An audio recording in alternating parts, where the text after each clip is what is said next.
श्रावण महीने की पंचमी के दिन, कौन सी तिथि? पंचमी। चाहे वो शुक्ल पक्ष की हो, चाहे वो कृष्ण पक्ष की। शंकर भगवान पर जिस जिस परिवार के व्यक्ति का कांवड़ जल हमने बताया है आपको, जरूरी नहीं है कि डंडा बांधकर 2 कावड़ के जल के लोटे लेकर जाओ, आप अपने हाथ में भी 2 पात्र लेकर जा सकते हैं। पंचमी तिथि के दिन हाथ में 2 लोटे जल के, 2 कलश जल के जब हम शंकर भगवान को चढ़ाते हैं तो ऊपर जो कमंडल होता है शिव जी के ऊपर जलधारी होती है, जिसमें जया, विषहरा, शामली बारी, दौतली और देव, शंकर भगवान की 5 बेटियां जिसमें विराजमान होती हैं। जब हम जल समर्पित करते हैं, हमारे पीढ़ी में, परिवार में अगर कोई अधोगति में मर गया होता है, कुंवारी अवस्था में चले गया होता है, गर्भ में मर गया होता है, गर्भ के बाहर निकल कर भी अगर कुंवारी अवस्था में चले गया होता है, तो श्रावण महीने की दोनों पंचमी पर परिवार का अगर कोई एक व्यक्ति भी जल चढ़ा देता है शंकर भगवान पर, तो सर्प की योनि में नहीं पड़ता, जीव मुक्त हो जाता, प्रेत योनि में सर्प की योनि से मुक्त हो जाता।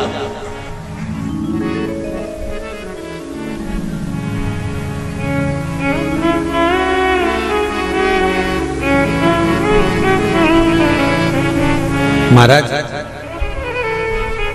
हमारे यहाँ सांपों की पूजन कौन से दिन होती है, कौन सी तिथि में करते हैं? जम के बोलो जरा।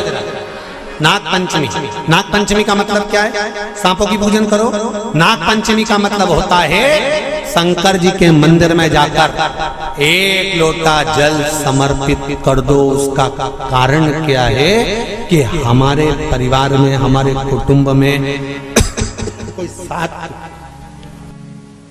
कुटुंब में, परिवार में कोई 7 पीढ़ी के अंतर्गत भी अगर कोई जीव तड़प रहा होता है, पड़ा हुआ होता है, उसकी मुक्ति नहीं होती है, तो पंचमी का चढ़ा हुआ जल उस जीव को प्राप्त हो जाता है और वो जीव, इसको मोक्ष का कहते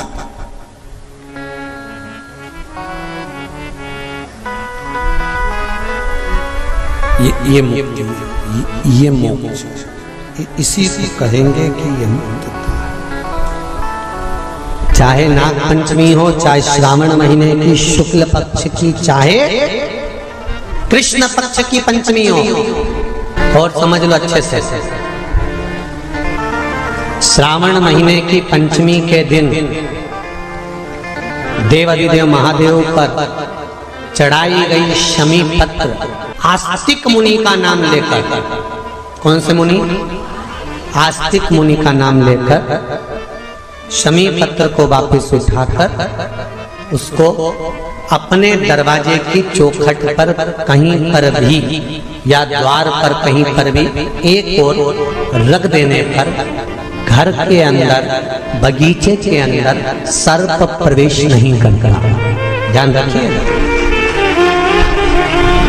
सर्प प्रवेश नहीं करेगा। शमी पत्र समर्पित करने पर, उस शमी पत्र को आस्तिक मुनि का स्मरण करने, कौन से मुनि हैं? आस्तिक मुनि का स्मरण करने पर भीतर घर के अंदर बगीचे में सर्प भी प्रवेश नहीं। उस शमी पत्र में जया, विषहरा, शामली बारी, दौतली और देव, ये 5 कन्याओं का भाव प्रकट हो जाता है और वो कन्याएं हमारे घर के द्वार की रक्षा करती हैं। तुम्हारे घर की बहन बेटी क्या करती है?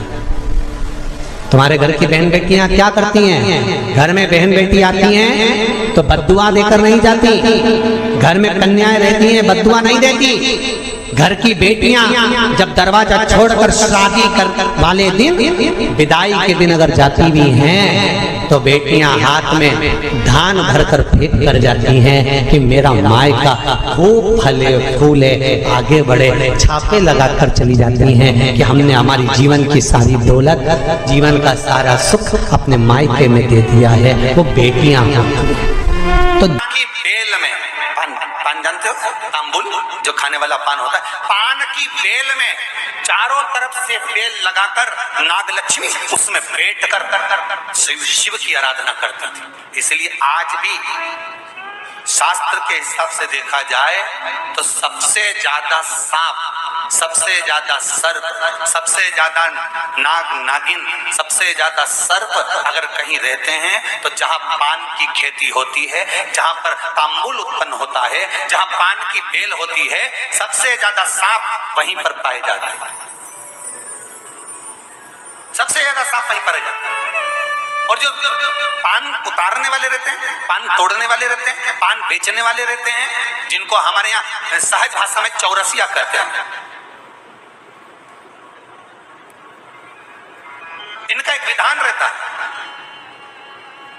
कि सांप पान के उस बेल में चारों तरफ रमे रहते हैं। पान की बेल में सांप के बच्चे चारों तरफ भ्रमण करते रहते हैं, और चौरसिया पान उतारने वाला, बेल में से पान तोड़ने वाला सांप के बच्चों को उठाकर, सांप को उठाकर उधर रख देता है और पत्ते तोड़ लेता है, पत्ते तोड़ लेता है।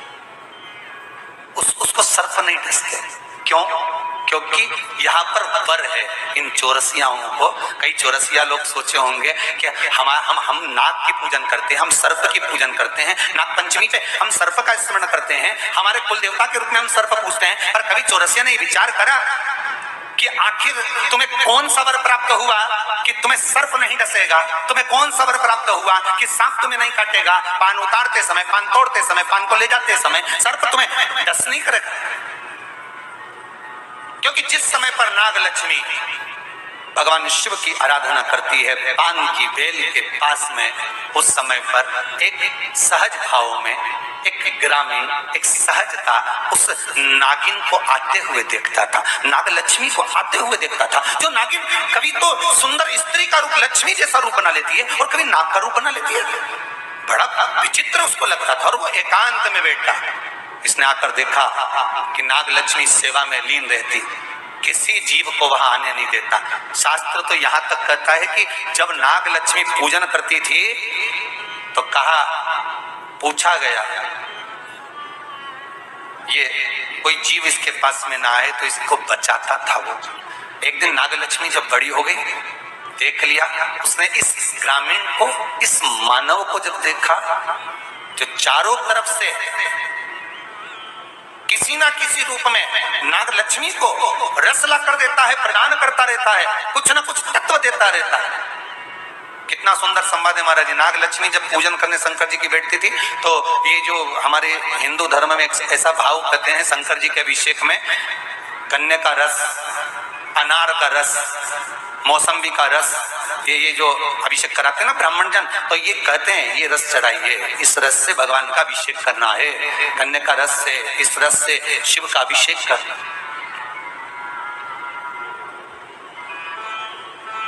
वो ला कर देता है, रख देता है।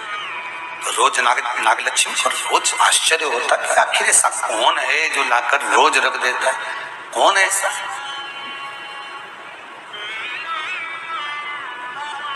है कौन ऐसा? आज नागलक्ष्मी ने उस जीव को देख लिया।